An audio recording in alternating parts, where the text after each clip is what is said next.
அழுகிறோம். ஹல்லேலூயா. இல்ல, என் கூட ஆராதிக்கிறவங்களை கர்த்தர் உயர்த்தும் போது என் இருதயம் கொஞ்சம் மாறுதுன்னா, முகம் மாறுதுன்னா, நான் என்னை அறியாமல் என்னை மேன்மை பாராட்டுகிறேன் என்று அர்த்தம்.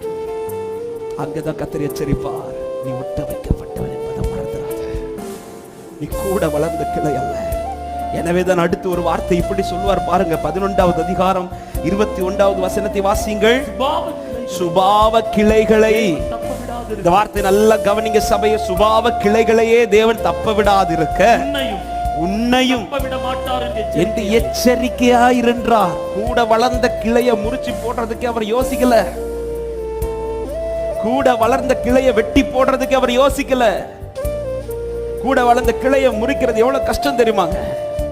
ஒரு மரத்துல கூடவே வளர்ந்த கிளைய நீங்க முறிச்சு பாருங்க, நல்ல ஸ்ட்ராங்கா இருக்கிற மரத்துல அது கொஞ்சம் டைம் ஆகும்.